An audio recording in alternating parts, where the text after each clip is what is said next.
Donc, dans la dernière vidéo, on a créé une vue pour l'action index avec le template list.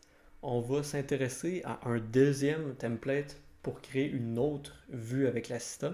Et c'est le template edit. Fait que je vais créer une nouvelle vue juste ici. Donc, ajouter une vue Razor. Je veux l'appeler edit en référence au nom de l'action. Fait que ça, c'est beau. Là, le template que j'utilise, au lieu que ce soit list, cette fois-ci, je veux faire un template une vue qui va me permettre de modifier mes abeilles. Donc, je choisis le template Edit. Qu'est-ce que je veux modifier? C'est des abeilles. Fait que ça, c'est beau. Je touche pas aux options. Je veux ce layout-là. Tout est beau. Fait que là, je crée une nouvelle vue. Elle va s'ajouter là, juste avec à côté de l'autre qu'on avait faite dans la dernière vidéo. Donc, encore une fois, on s'assure qu'il n'y a pas d'erreur dans notre projet, sinon la vue ne voudra pas se créer. Alors, on a notre nouvelle vue ici. Cette vue-là, elle contient un formulaire qui nous permet de modifier les propriétés d'un modèle. Fait que dans mon cas, ça permet de modifier les propriétés d'une abeille comme ça ici. Euh, donc, on a certaines modifications à faire pour s'assurer que ça fonctionne. D'abord, il faut vous assurer que les tags helper sont activés pour cette vue-là, parce que sinon, elle ne va pas fonctionner. On voit ici là, qu'il y a plusieurs attributs qui sont des tags helper, fait qu'on a besoin de s'assurer qu'ils fonctionnent. On peut aussi faire ça dans un fichier viewimports.cs HTML, mais moi j'en ai pas, là, fait que je le mets direct ici, comme ça mes tags helper fonctionnent. Ensuite, un peu comme pour la vue index qui recevait une liste d'abeilles, cette vue-là, elle reçoit une abeille spécifique qu'on veut modifier. Fait que là, dans mon contrôleur ici, je dois m'assurer que j'envoie une abeille à ma vue. Fait que ici, ça tombe bien. Cette action-là, elle reçoit un ID. Puis c'est l'ID de l'abeille qu'on veut modifier. Fait que là, ici, je vais créer un abeille que je vais chercher dans ma base de données. Donc, je cherche une abeille telle que son ID est égal au paramètre ID. Fait que je fais la requête link juste ici, puis je vais pouvoir passer, envoyer à ma vue l'abeille en question qui a l'ID qui correspond bien. Fait que ça, c'est beau. Si je jette un coup d'œil dans ma vue Edit, je vois qu'à la fin ici, il y a une section qui est définie qui s'appelle script. Ça permet d'utiliser un script là, qui va servir pour la validation euh, de notre formulaire. On ne va pas trop s'en occuper, mais il faut le laisser là, c'est important. Puis, étant donné qu'on définit une section qui s'appelle script, il faut juste s'assurer que dans notre layout, on a une instruction pour render, pour définir cette section-là. Fait que là, je vais juste ajouter l'instruction render section script qui correspond à ce mot-là ici. Comme ça, je sais que je vais pouvoir ajouter des scripts à la fin de ma page ici, à cet endroit-ci. Fait que ça, c'est beau. D'ailleurs, on a le script en question juste ici qui s'est automatiquement ajouté dans le dossier share. Donc, on ne touche pas à ça, c'est correct. C'est pour la validation. Fait que ça, c'est beau. Ensuite, si on retourne dans notre vue index, on se souvient que pour chaque abeille dans mon tableau, dans ma liste qui liste toutes mes abeilles, j'avais des liens ici qui me amenaient vers les autres actions. Là, je suis en train de créer l'action pour éditer une abeille. Fait qu'il va falloir que le lien edit ici soit fonctionnel. Ce lien-là, il doit contenir un ID vers l'abeille qu'on souhaite modifier. Fait que là, il faut juste que je spécifie c'est quoi la propriété dans mon modèle abeille qui correspond à l'ID. Ben moi, c'est ID, le nom du champ qui contient l'ID de mes abeilles. Si je regarde ici dans abeille, ça s'appelle ID.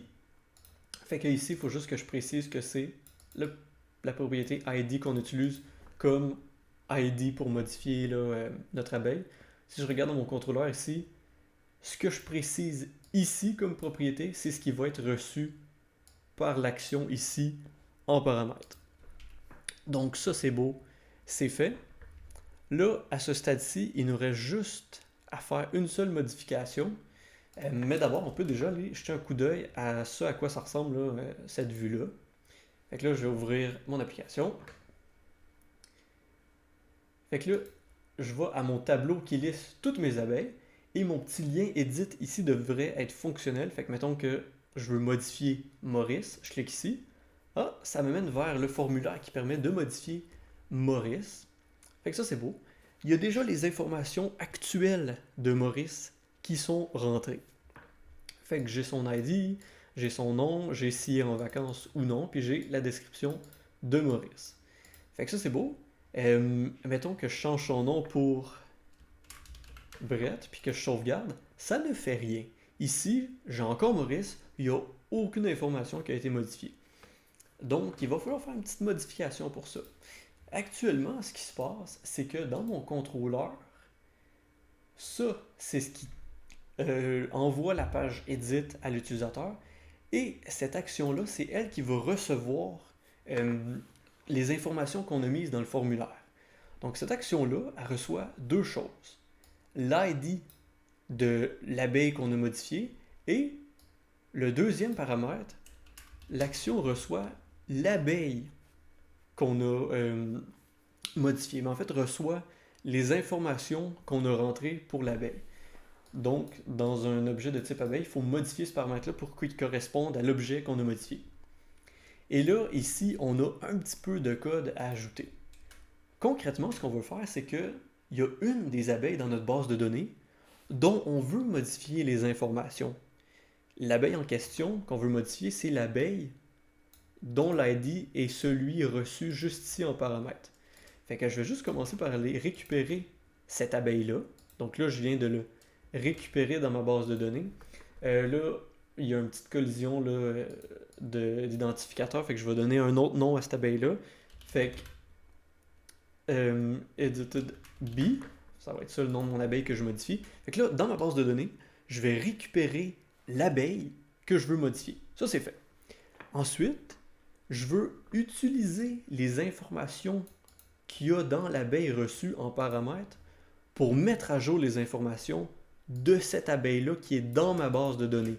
Cette abeille-là que j'ai reçue en paramètre, c'est celle qui contient les nouvelles informations de mon abeille.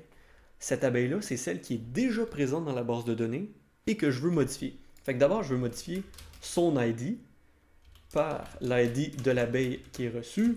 Ensuite, je veux modifier son nom par le nom de l'abeille qui a été reçue. Ensuite, je veux modifier sa description pour celle de l'abeille que j'ai reçue. Puis finalement, son statut, si elle est en vacances ou non, je vais le modifier avec celui qui a été reçu par le formulaire. Et là, ici, on a une petite redirection vers la liste. Fait qu'on n'a pas besoin de se préoccuper de ça, mais on la laisse. Dans le fond, ce que ça fait, c'est que ça nous ramène vers la liste d'abeilles, vers la vue index. Fait qu'on va tester notre vue suite à ces modifications-là pour voir si ça fonctionne bel et bien. Par contre, avant de tester, il faut juste s'assurer d'une petite chose. Si jamais vous utilisez un constructeur dans votre modèle, comme moi ici j'ai un constructeur pour mes abeilles, la plupart du temps là, vous en avez probablement juste aucun, puis vous n'utilisez pas de constructeur pour mettre des valeurs dans les paramètres de votre modèle. Mais si jamais vous en avez un, assurez-vous d'avoir également un constructeur vide que la vue edit va pouvoir utiliser. Donc, juste à retenir que si jamais vous utilisiez déjà un constructeur avec des paramètres, assurez-vous d'en créer un deuxième sans aucun paramètre. Si vous n'utilisez pas de constructeur, pas besoin de faire ce que je viens de dire. Fait que là, on va tester ce morceau de code-là. Donc, je vais lancer mon application. Et là, on va voir si on est capable de faire les modifications. Donc là, ici, mettons, j'ai Maurice. Je vais le modifier, edit. Puis là, je vais changer une information. Mettons, Maurice, je veux l'appeler Jacob. Puis, je veux que Jacob, lui, il soit en vacances. Là, ici, dans la description, je vais juste modifier le nom de l'abeille pour que ce soit la bonne chose. Puis là, je vais sauvegarder.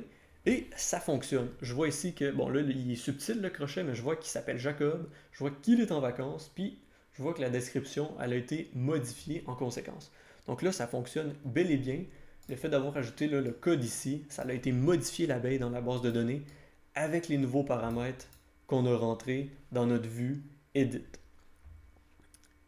Donc là, juste une petite précision, dans notre vue Edit, peut-être qu'on se dit, ok, mais je veux pas qu'on soit capable de modifier l'ID de l'abeille. Je veux que ce soit un paramètre qui est géré par le contrôleur. Je veux pas qu'un utilisateur soit capable de mettre un ID random comme genre -50. Ça n'a pas d'allure. Je veux pas le laisser faire. Fait que là, on a le choix. Soit on peut ajouter des contraintes de validation, qu'on va voir dans une prochaine vidéo, soit on peut tout simplement modifier un peu la vue edit et dire bon, non, je veux pas qu'il y ait le champ pour ID, fait que je vais juste supprimer ça ici. Ça, on peut le faire.